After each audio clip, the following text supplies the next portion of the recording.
বিসমিল্লাহ আলহামদুলিল্লাহ আউযুবিল্লাহি মিনাশ শাইতানির রাজিম বিসমিল্লাহির রহমানির রহিম। সুপ্রিয় দেশবাসী, আজকে জানেন পবিত্র জুম্মার দিন, প্রথম বৎসরের প্রথম জুম্মার নামাজ আদায় করে আমি আপনাদের সাথে একটা কথা বলার জন্য এসেছি। আমার দেমাগ থেকে, আমার চিন্তাধারা থেকে, আমার মন ও মস্তিষ্ক থেকে যে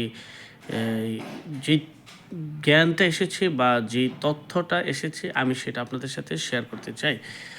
যদি আপনাদের এই ভিডিওটি ভালো লেগে থাকে, অবশ্যই সবার সাথে শেয়ার করে দিবেন, যাতে আরেকটা ভাই জেনে বুঝে চিন্তা করে তাকে সংশোধন করতে পারে, সেই সুযোগটা আপনারা করে দিবেন। আশা করি সবাই ভালো আছেন, আমি ভালো আছি আলহামদুলিল্লাহ, আপনাদের সকলের দোয়ায়। তো আমি যে বিষয় নিয়ে আলাপ করতে চাই, সে বিষয়টা আর দীর্ঘায়িত করতে চাই না। বিষয়টা হচ্ছে, আমরা মানুষ বিভিন্ন ধর্মে, পৃথিবীতে প্রায় 4,000-এর উপরে ধর্ম রয়েছে। এত ধর্ম কেন? এবং এই 4,000 ধর্মের মধ্যে ইসলামই বা শ্রেষ্ঠ বা একমাত্র ধর্ম কেন? আল্লাহ সুবহানাহু ওয়া তাআলা পবিত্র কালামুল্লাহ সূরা শরীফে ইরশাদ করেছেন, বিসমিল্লাহির রহমানির রহিম, ইন্না দীনা ইনদাল্লাহিল ইসলাম, অর্থাৎ আল্লাহর নিকট একমাত্র মনোনীত দিন হচ্ছে ইসলাম। অর্থাৎ ইসলাম হচ্ছে নিজের ইচ্ছাকে আল্লাহর কাছে সঁপে দেওয়া বা আত্মসমর্পণ করা, আল্লাহর একত্ববাদে কাউকে শরিক না করা। তো এই যে আজকের এই মেসেজটি, আমি যে বিষয়টা নিয়ে আলোচনা করতে চাই, মেসেজটা হচ্ছে এই যে, ধরেন 4,000-এর উপরে যে ধর্ম রয়েছে পৃথিবীতে, এত বিভেদ কেন, এত ধর্ম কেন সৃষ্টি হয়েছে? আল্লাহ সুবহানাহু ওয়া তাআলা তো আমাদের এক জোড়া নর নারী থেকে এই মানব জগৎকে, সৃষ্টিকুলকে প্রসারিত করেছেন, বর্ধিত করেছেন। সে এক জোড়া নর নারী হচ্ছে আমাদের আদি পুরুষ হযরত আদম আলাইহিস সালাম এবং মা হাওয়া আলাইহিস সালামের গর্ভ থেকেই আমাদের এই পৃথিবীতে আজকে যে মানব জাতি দেখছেন, সকল মানব জাতির গোড়া কিন্তু সেই আদি পিতা এবং মানব কুলের যিনি যাদের থেকে ধারাবাহিকতা চলে আসছে, মানে মানব কুলের সোর্স সেই আদম আলাইসাল্লাম এবং মা হাওয়া থেকে আমরা প্রবাহিত হয়ে আসছি এই পর্যন্ত। তাহলে আমাদের মধ্যে কেন, আদম সন্তানদের মধ্যে কেন এতগুলো ধর্ম সৃষ্টি হলো? আল্লাহ সুবহানাহু তাআলা যখন আদম এবং মা হাওয়া আলাইসাল্লামকে পৃথিবীতে পাঠিয়েছেন, কেন পাঠিয়েছেন তার পরের ইতিহাস, আগের ইতিহাসটা তো আপনারা অবশ্যই জানেন। হযরত আদম আলাইসাল্লাম এবং মা হাওয়া আলাইসাল্লামকে সৃষ্টির পর জান্নাতে তাদেরকে বসবাস করতে দিয়েছিলেন। সেই জান্নাতে অভিশপ্ত ইবলিস, যিনি আল্লাহ সুবহানাহু তাআলার আদেশকে অমান্য করে অভিশপ্ত ইবলিসে পরিণত হয়েছিল, সেই ইবলিসের ধোঁকায় পড়ে যেভাবে হোক আমাদের এই মা হাওয়া আলাইহিস সালামকে অনুপ্রাণিত করেছিল এই ইবলিস শয়তান।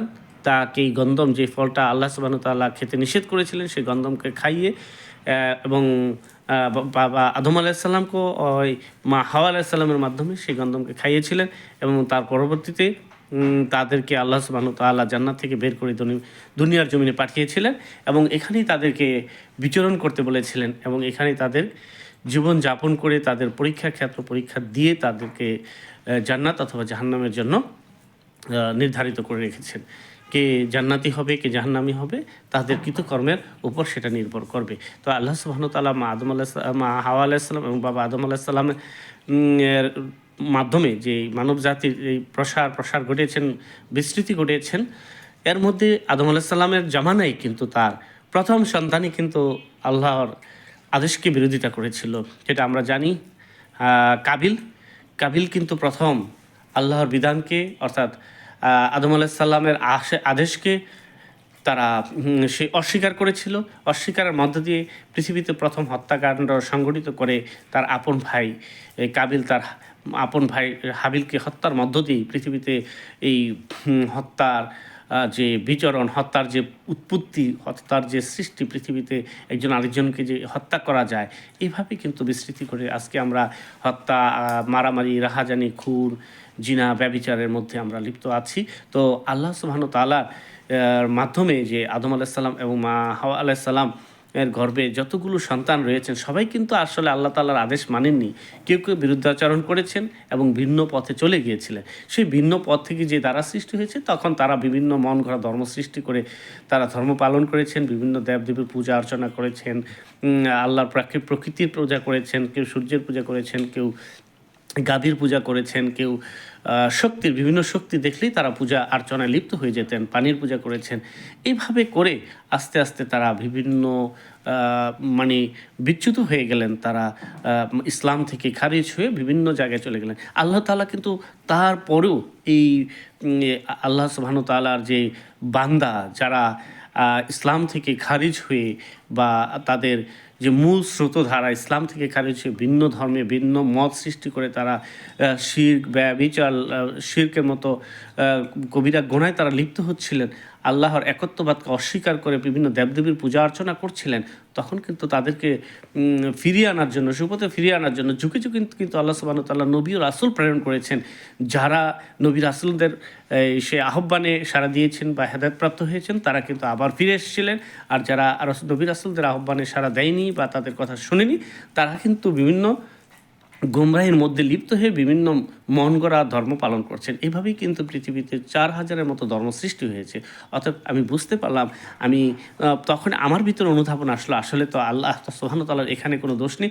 আল্লাহ সুবহানাহু ওয়া তাআলা কিন্তু পিতা আদম আলাইহিস সালাম এবং মা হাওয়া আলাইহিস সালামকে কিন্তু মুসলিম করেই পৃথিবীতে পাঠিয়েছেন এবং তাকে রাসূল আল্লাহ সুবহানাহু ওয়া তাআলা কিন্তু বাবা আদম আলাইহিস সালামকেই নবুয়তের মর্যাদা দিয়েছেন এবং প্রথম নবী উনার মাধ্যমে আল্লাহ সুবহানাহু ওয়া তাআলা কিন্তু ওনার মাধ্যমে তার যে বংশ বিস্তৃতি হয়েছিল সেই বংশধরকে হেদায়েতের জন্য কিন্তু তার উপর ওজিফা সময়ে সময়ে বিভিন্ন দিক নির্দেশনা দিয়েছিলেন, যে ওজিফা নাজিল করেছিলেন।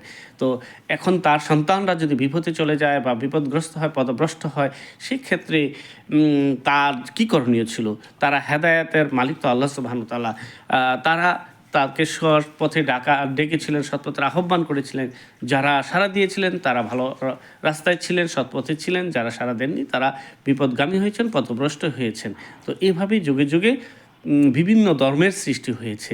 তারা মন গড়া ধর্ম সৃষ্টি করে বিভিন্ন শক্তির উপাসনা করে, বিভিন্ন দেবদেবীর পূজা অর্চনা করে তারা সৃষ্টিকর্তার পরবর্তী তারা এই প্রাকৃতিক যে বস্তুর পূজা অর্চনায় লিপ্ত হয়ে তারা গোমরাহির মধ্যে চলে যায়।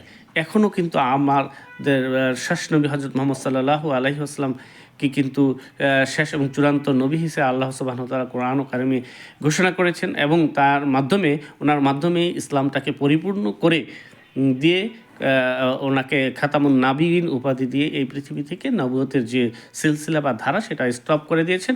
এখন কিভাবে ধর্ম চলছে? এখন হচ্ছে সেই পবিত্র কোরআন যেটা আল কোরআন সেটা হচ্ছে সর্বশ্রেষ্ঠ চূড়ান্ত ধর্মগ্রন্থ। এটাকে কিন্তু ফাইনাল গাইড আল্লাহ সুবহানাহু ওয়া তাআলার পক্ষ থেকে। এটা হচ্ছে কমপ্লিট কোড অফ লাইফ। এটাকে যারা অনুসরণ করবে এবং রাসূল সাল্লাল্লাহু আলাইহি ওয়াসাল্লামের দেখানো পথ যারা সুন্নাহ অনুসরণ করে চলবে তারা সৎ পথে থাকবে, সঠিক পথে থাকবে, ইহদিনাস সিরাতাল মুস্তাকিমের উপর চলবে। এর থেকে যারা বিচ্যুত হয়ে যাবে তারাই কিন্তু পথভ্রষ্ট এবং গোমরাহির মধ্যে লিপ্ত হয়ে যাবে।